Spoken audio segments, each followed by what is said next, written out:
नमस्कार, बहुत स्वागत है आप सभी लोगों का हमारे समृद्धि आईएएस के यूट्यूब चैनल पर। और कैसे हैं, कैसी चल रही है तैयारी आप लोगों की? कमेंट करके बताएं। और आज जो हम प्रश्न कराने वाले हैं वो जो जीआईसी हमारे बच्चे मेंस आंसर राइटिंग की, तो उनके लिए बहुत अच्छा प्रश्न है। और ये आपके टॉपिक में मौर्य साम्राज्य टॉपिक में पीछे अशोक पे प्रश्न कराया था। और यहाँ हम देख लेते हैं चंद्रगुप्त मौर्य के बारे में, जो उसका संस्थापक होता है। तो इसमें दो पार्ट है और ये 12 अंक का नहीं है, ये 15 अंक का प्रश्न। क्योंकि यहाँ आपको क्या मिलेगा, पांच, मतलब यहाँ जो 20 प्रश्न मिलते हैं पार्ट में बटे हुए हैं। एक तो 5 प्रश्न मिलेगा जिसे आपको 250 शब्दों में लिखना होगा। फिर 5 प्रश्न मिलेगा जिसे 150 शब्दों में लिखना होगा। और फिर 10 प्रश्न मिलेगा जिसे 50 शब्दों में। ठीक है, ये क्लियर है? तो यहाँ आपको लिखना कम है, मतलब एलटी की तुलना में लिखना कम है। लेकिन आप लोग बहुत खुश मत होइए कि अरे ये बहुत अच्छा है। लेकिन सोचिए कि आप यहाँ प्रवक्ता बनना है लेकिन लिखवा कम रहा है। तो लिखवा कम रहा है आयोग, तो आपसे कैसे उत्तर की अपेक्षा कर रहा है? तो गुणवत्तापूर्ण आंसर राइटिंग की अपेक्षा कर रहा है।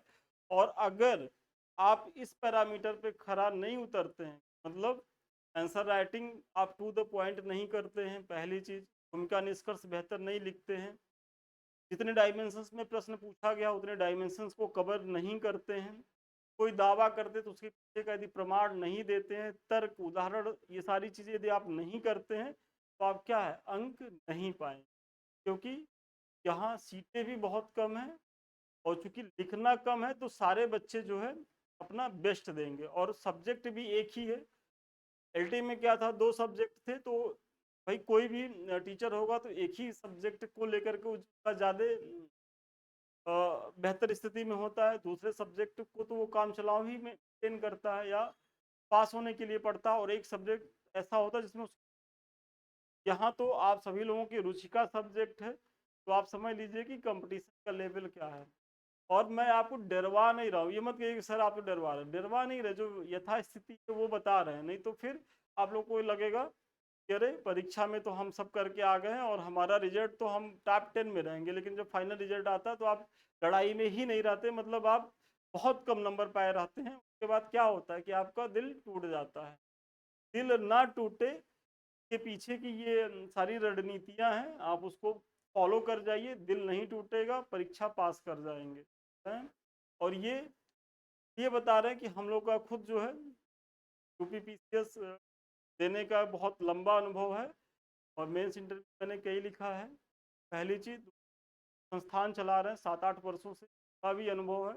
हर साल बच्चे मेंस लिख, अभी एलटी के बच्चे हमारे साथ बहुत ज़्यादा जुड़े रहे, करीब 310 बच्चे हमारे साथ थे। तो चीज़ें पता है कि नंबर आपको कहाँ से मिलेगा, कैसे मिलेगा।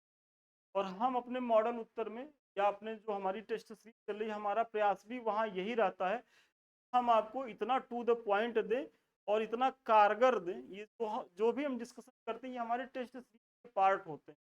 देखिए आप लोग का ये रहता है कि सर यूट्यूब पे आके सारा डिस्कशन कर दीजिए, ऐसा पॉसिबल नहीं होता। हमारा भी मन करता है जब आप लोग बहुत मैसेज करते हैं क्यों ना यूट्यूब पे बहुत ज़्यादा करा दे। तो चूंकि हम लोग भी वर्किंग है, शाम का ही समय मिलता है जो हम समृद्धि को दे सकते हैं, तो जितना समय मिलता है दिया जाता है। लेकिन चूंकि आपका सिलेबस इतना बड़ा है, यहाँ हम यूट्यूब पे कितना कराएंगे, इसीलिए टेस्ट सीरीज हमारा चल रहा है। तो आप लोग वहाँ ज्वाइन करेंगे तो और बेहतर तरीके से कर पाएंगे। तो प्रश्न हमारा है कि चंद्रगुप्त मौर्य सॉरी मौर्यों के उत्पत्ति के कारणों को बताते हुए चंद्रगुप्त मौर्य की उपलब्धियों का विवरण देना है। तो 15 अंक का है, दो डायमेंशंस में है। सबसे पहले मौर्य उत्पत्ति के कारण को बताना है और उसके बाद आपको बताना है कि जो चंद्रगुप्त मौर्य जो इसका संस्थापक होता है उसकी उपलब्धियों को बताते हुए निष्कर्ष देना है। अच्छा प्रश्न है, आइए देखते हैं। ये सारे बैच चल रहे हैं, इतिहास ऑप्शनल, नागरिक शास्त्र का ऑप्शनल है।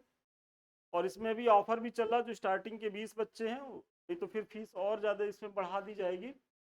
ये समृद्धि आईएएस का जो है पीसीएस वाला बैच है। जो बच्चे पीसीएस से जुड़ना चाहते हैं, पेपर 6 बैच स्टार्ट हुआ है 25 तारीख से, को ज्वाइन करें। जोग्राफी का ऑप्शनल चल रहा है। इसके साथ साथ हमारा क्या है, तो फर्स्ट पेपर जो एसए और हिंदी का है वो भी हमारा जो है संचालित है, तो आप लोग वहाँ भी एडमिशन ले सकते हैं। देखिए आप लोग के मन में एक डाउट रहा था कि सर टेलीग्राम पे चूंकि आप कराते हैं आंसर राइटिंग प्रोग्राम में कॉपी कैसे चेक, जैसे ही आप पीडीएफ में भेजेंगे इसी तरीके से कॉपियाँ चेक होती हैं और प्रॉपर वे में देखिए यहाँ कमेंट किया गया है। मतलब आपका एक नंबर आधा नंबर भी कटा है तो क्यों कटा है, बहुत कमेंट किया जाता है और अपेक्षा की जाती है कि आप जो है इस कमेंट को ध्यान से पढ़ेंगे और अपने उत्तर में ऐड ऑन करेंगे। और उसके बाद जब आप लोगों की कॉपी चेक हो जाती है फिर संस्थान क्या करता है, आपको मॉडल उत्तर भी देता है।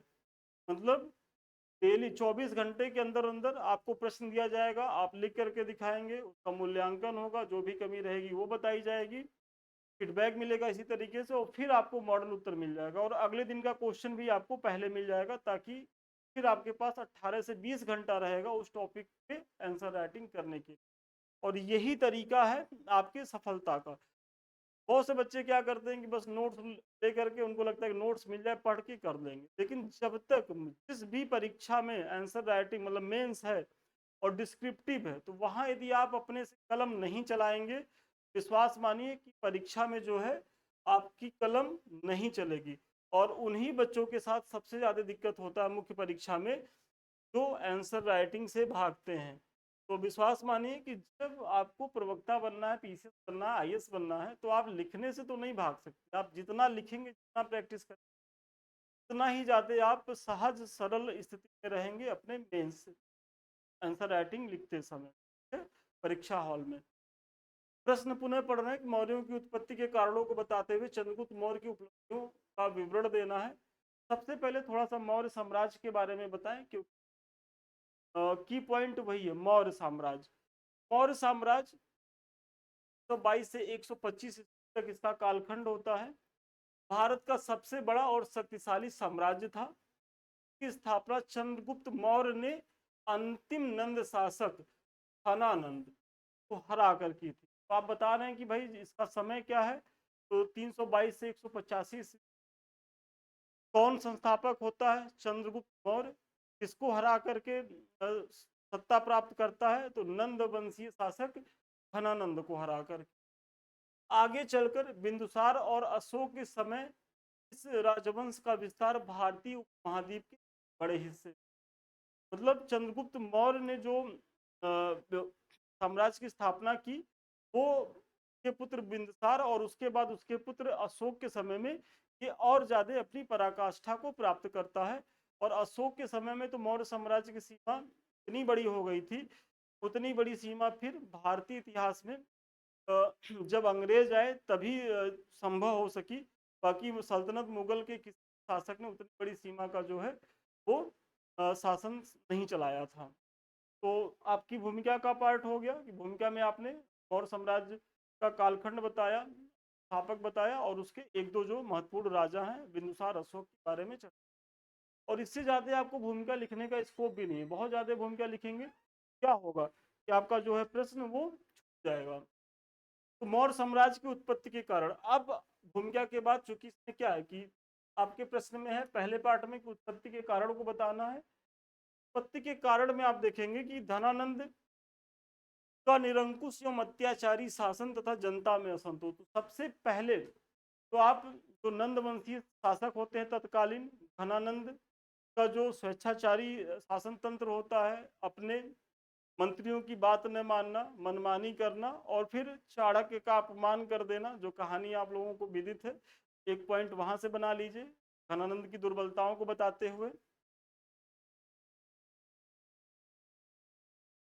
फिर दूसरा क्या है, दूसरा आप देखेंगे कि सिकंदर का आक्रमण, सिकंदर के उत्तर पश्चिमी आक्रमण ने स्थानीय शक्तियों को कमजोर कर दिया, जिससे नंद साम्राज्य भी क्या हुआ तो प्रभावित हुआ।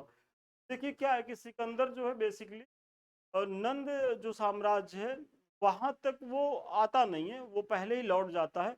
लेकिन चूंकि जो सीमावर्ती क्षेत्र थे वो प्रभावित हुए और वहाँ सिकंदर ने अपने सेनापति सेल्यूकस को जो है वहाँ का प्रभार दे करके वापस वो लौट जाता है और रास्ते में उसकी डेथ हो जाती है।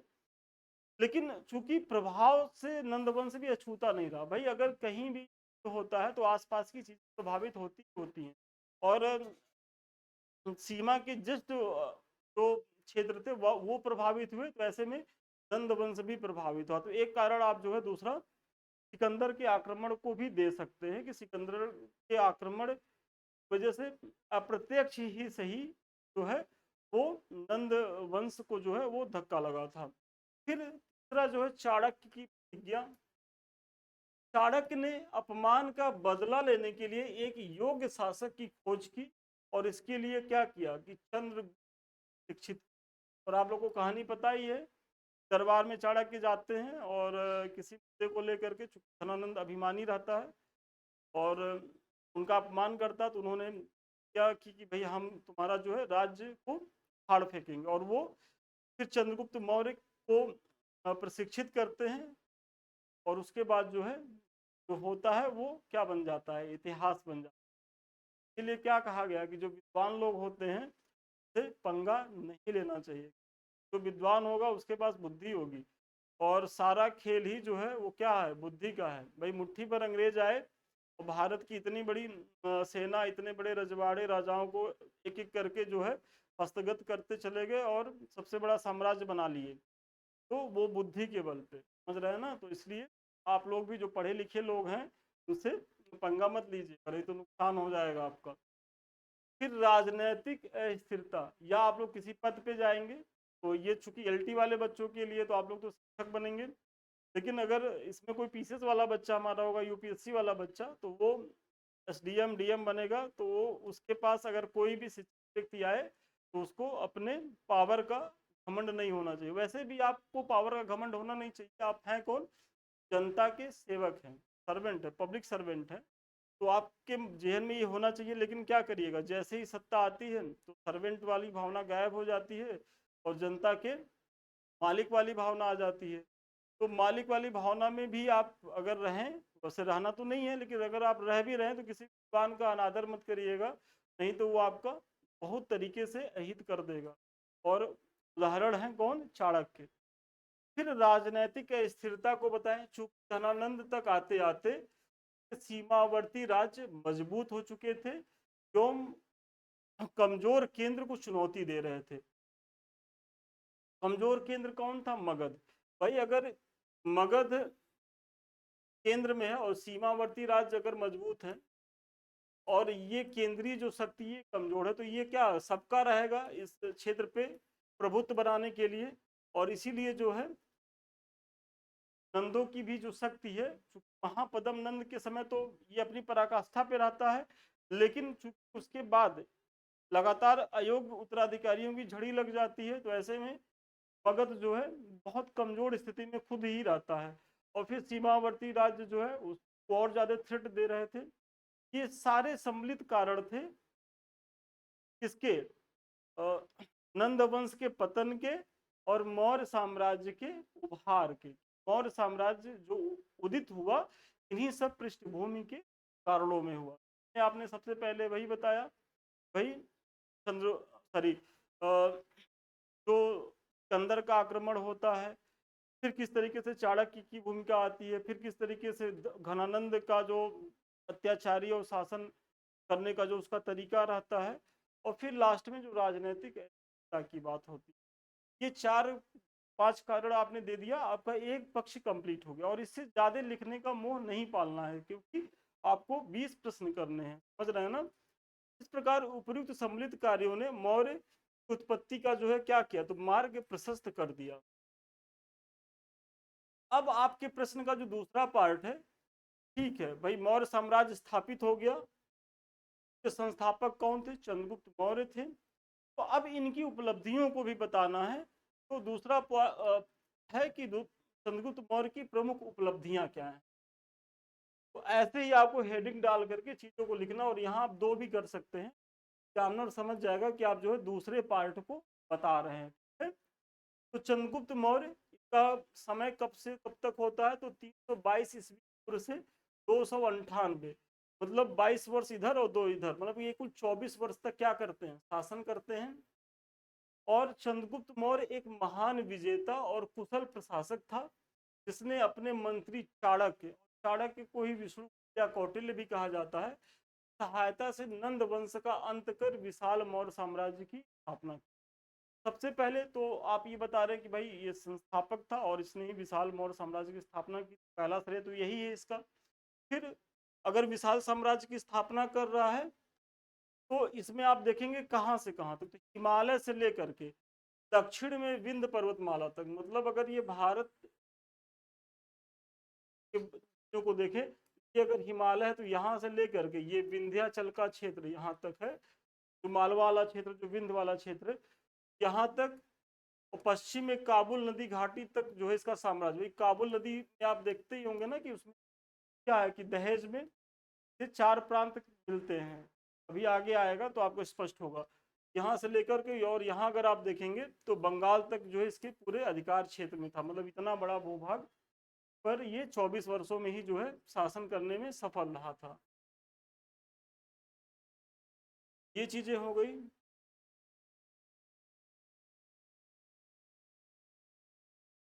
फिर क्या करता है भाई, ऐसा नहीं है कि इसका जो साम्राज्य था एकदम निष्कंटक था, फिर विदेशी आक्रमण भी हुए, तो विदेशी आक्रमण से साम्राज्य की रक्षा भी करता है। इसने सिकंदर के उत्तराधिकारी सेल्यूकस निकेटर को युद्ध में हराकर न केवल साम्राज्य की पश्चिमी सीमा को सुरक्षित किया, बल्कि हेरात, कांधार, मकरान और काबुल को भी संधि के तहत प्राप्त किया। मतलब इसमें होता क्या है कि जब चंद्रगुप्त मौर्य सत्तासीन होते हैं तो जो सिकंदर का जब आक्रमण होता है तो मैंने पीछे बताया कि उसने अपने सेनापति सेल्यूकस निकेटर को इन क्षेत्रों पे जो है अपना प्रतिनिधि नियुक्त करके चला जाता है। और जब चंद्रगुप्त सत्तासीन होते हैं तो को लगता है सेल्यूकस निकेटर को कि अभी ये नवोदित राज्य उभरा है और ऐसे में क्यों नहीं इसको जो है हरा करके और यहाँ तक अपना विस्तार कर लिया जाए। तो ये युद्ध करने आते हैं और उल्टे हार जाते हैं। जब हार जाते हैं तो एक मैत्रीपूर्ण संधि होती है, संधि के तहत क्या होता है कि इन रहती है, कार्नेलिया रहती है, शायद नाम कंफ्यूजन, नाम लोग आप लोग कमेंट करके बताइएगा कि सेल्यूकस निकेटर की का नाम क्या है। आई थिंक कार्नेलिया ही है। कार्नेलिया के साथ चंद्रगुप्त का विवाह होता है, मतलब अपनी पुत्री का ये विवाह करते हैं। और प्लस क्या होता है कि 4 प्रांत मतलब हेरात, कांधार, मकरान और काबुल जो है तरीके से दहेज में प्राप्त करता है सेल्यूकस निकेटर से। कौन? चंद्रगुप्त मौर्य। तो इसी वजह से कहा गया ना कि जो सीमा थी वो ये सारे क्षेत्र में थी, तो हिमालय में भी थी और यहाँ बिंद तक तो थी और यहाँ बंगाल तक। फिर कुशल प्रशासनिक व्यवस्था, चाणक्य के मार्गदर्शन में इसने एक मजबूत एवं केंद्रीयकृत प्रशासन क्या किया तो आरंभ किया। कि देखिए कोई भी शासक है यदि वो विजेता है और जीता जा रहा तो ये उपलब्धियां जो है ये क्षणिक होती हैं। तो विजेता होने के साथ साथ आप उस क्षेत्र का प्रशासन कैसे चला रहे हैं ये बहुत महत्वपूर्ण होता है। और आपके एलटी में भी तरीके का प्रश्न बना था बाबर के ऊपर। बाबर में प्रश्न पूछा गया था ना कि भाई वो साम्राज्य निर्माता तो था लेकिन सॉरी विजेता तो था लेकिन वो साम्राज्य निर्माता नहीं था। मतलब वो क्षेत्र तो जीत रहा था लेकिन उन क्षेत्रों का प्रशासन वो नहीं चला पाया। ये कई कारण थे, वो तो खैर बात की बात है, जब आएगा तो चर्चा कर लेंगे। फिर उसके साथ ऐसा नहीं था, ये विजेता भी था और साम्राज्य निर्माता भी था। और साम्राज्य का निर्माण कैसे होगा? जब उन्नत नौकरशाही होगी, बेहतरीन प्रशासनिक व्यवस्था होगी, मंत्री परिषद बेहतरीन हो, वो बहुत ही लोक कल्याणकारी काम करे, ये सारी चीज़ों को भी लेकर के क्या है तो चंद्रगुप्त मौर्य बहुत अवेयर रहता है। और इसमें बहुत ज़्यादा और बड़े पैमाने पर सहयोग मिलता है। किसका मिलता है? तो चाणक्य का मिलता है। तो सही मायने में देखा जाए तो मौर्य साम्राज्य बनाने के पीछे सबसे ज़्यादा जो अगर एक व्यक्ति की आप भूमिका मानेंगे तो वो चाणक्य की भूमिका थी। कौटिल्य के अर्थशास्त्र एवं मेगस्थनीज की इंडिका, देखिए अब यहाँ थोड़ा सा फैक्ट का भी प्रयोग करें कि भाई अगर कुशल प्रशासनिक व्यवस्था थी का प्रमाण कहाँ मिलता, तो आप लोग को पता ही होगा कि कौटिल्य का अर्थशास्त्र है। और फिर इसी के समय एक विद्वान आता है मेगस्थनीज और उसकी बहुत महत्वपूर्ण पुस्तक होती है इंडिका। तो मौर्यों के प्रशासन के बारे में कौटिल्य के अर्थशास्त्र और मेगस्थनीज की इंडिका से व्यापक जो है जानकारी मिलती है। तो मेगस्थनीज की इंडिका से ज्ञात होता है कि शासन में मंत्री परिषद, नौकरशाही और ग्रामीण स्तर तक की व्यवस्था थी। और आप लोग को भी इसी तरीके से ऐसे कोट करते हुए आंसर राइटिंग करनी है। फिर सुदृढ़ सेना और गुप्तचर व्यवस्था की बात भाई, आप अगर साम्राज्य निर्माता है और साम्राज्य का निर्माण कैसे हो रहा है, तलवार के बल पे हो रहा है, युद्धों के माध्यम से हो रहा है, वैसे में सबसे बड़ी भूमिका किसकी होगी, सेना की होगी। तो सेना को भी ये जो है बहुत ही संगठित तरीके से व्यवस्थित करता है। चंद्रगुप्त मौर्य ने एक स्थायी और विशाल सेना संगठित की एवं सुरक्षा की दृष्टि से कुशल गुप्तचर प्रणाली का गठन किया। मतलब गुप्तचर प्रणाली जो है हर शासन तंत्र में, वर्तमान में भी जो हमारी सरकार है उसके भी खुफिया विभाग हैं जो सरकार को इंटेलिजेंस इनपुट देते रहते हैं, खुफिया जानकारी देते रहते हैं। और यही कारण है जो राजग सरकार जो ये कहती थी कि हमारे यहाँ इस्तीफे नहीं होते, और इतने बड़े मंत्री का इस्तीफा जो है 1 हफ्ते 10 दिन के प्रोटेस्ट में सरकार को लेना पड़ा, क्योंकि सरकार का जो खुफिया तंत्र है वो कह रहा था सरकार के लोगों से कि अगर आप 2-4-6 दिन में कोई ठोस कार्रवाई नहीं करते हैं तो जिस तरीके से जन आक्रोश है, तो अभी तो ये दिल्ली के आसपास का क्षेत्र प्रभावित है और 2-4-10 दिन में पूरा भारत प्रभावित हो जाएगा। तो ऐसे में फिर आप संभाल नहीं पाएंगे। और जो हमारे प्रधानमंत्री महोदय हैं वो फिर सेल्फी स्टाइल में वीडियो बनाते हैं और क्या क्या करते हैं। तो ये चीज़ें, तो खुफिया तंत्र की इतनी भूमिका होती है, और ये आज से नहीं है, ये जो है ये अनादि से चली आ रही है। ठीक है, तो आप इसकी भी जानकारी देंगे। और प्लूटार्क कहता है कि उसके पास 6 लाख की सेना थी। हालांकि 6 लाख की सेना थोड़ा सा अतिशयोक्ति है, लेकिन फिर भी इनकार नहीं किया जा सकता कि चंद्रगुप्त मौर्य के पास एक बड़ी सेना है। प्लूटार्क का भी आप विवरण दे सकते हैं। आर्थिक सुधार एवं लोक कल्याणकारी काम, भाई साम्राज्य यदि आप स्थापित कर लिए, क्षेत्र को आपने जीता, तो वहाँ आपको आर्थिक गतिविधियों को भी बेहतर तरीके से संचालित करना है। वहाँ के लोगों में लोक कल्याण की चीज़ों को देखना है कि भाई जनता में क्या है, यदि आपकी वो प्रजा है तो प्रजा के हितार्थ आप क्या काम कर रहे हैं वो भी देखना होगा। और जब तक आप इतने डायमेंशन उत्तर नहीं लिखेंगे तब तक आपको अंक भी नहीं मिलेगा, क्योंकि दूसरा प्रतिस्पर्धी जो है इसी डायमेंशन पर लिख रहा है। ठीक है, तो कृषि सुधार है तो क्या करता है, सिंचाई प्रणाली का विकास करता है। और आप सुदर्शन झील की जानकारी दे सकते हैं, फैक्ट के बारे में आप लोगों ने पढ़ा ही होगा। तो सिंचाई के लिए सुदर्शन झील का निर्माण कराता है। राज्य की आय बढ़ाने के लिए कर व्यवस्था को क्या करता है, तो सुदृढ़ करता है, क्योंकि कर ही जो है क्या है, तो राज्य का अश्व होता है। तो राजस्व भी राज्य का अश्व होता है, वही राज्य रूपी रथ को खींचता है। भाई जिस राजकोष में पैसा ही नहीं रहेगा तो वो नौकरशाही ठप पड़ जाएगी, और अगर नौकरशाही ठप पड़ी तो फिर वो राज्य ठप पड़ा। ये चीज़ें हैं। तो क्या करता है, सिंचाई के लिए व्यवस्था करता है, फिर कर प्रणाली को दुरुस्त करता है, कि नियमित वसूली करता है, और व्यापार को बढ़ावा देने के लिए एक समान माप तौल के लिए बाट माप और मुद्राओं का क्या करता है, तो पालन कराता है। मतलब एग्रीकल्चर का प्रयास करता है, सिंचाई व्यवस्था ला रहा तो एग्रीकल्चर के लिए प्रयास, क्योंकि रेवेन्यू के सबसे बड़े स्रोत होते थे एंशियंट इंडिया काल में। दूसरी चीज फिर ये क्या करता है कि व्यापार वाणिज्य को सुगम बनाता है, और उसमें बाट माप की चीजें चलाता है, फिर तमाम व्यापारियों को सहूलियत देता है। और उसके साथ जो उसका प्रयास है कि जो टैक्स है वो नियमित वसूल किया जाए। तो ये सारे प्रयास करता है किसके लिए, आर्थिक सुधारों के तहत।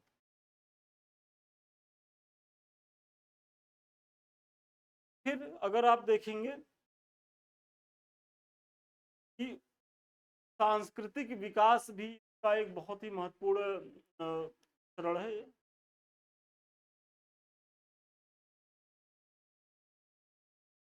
तो किसी भी अगर शासक की उपलब्धियां आप बता रहे हैं तो उसकी राजनैतिक उपलब्धियां बताइए।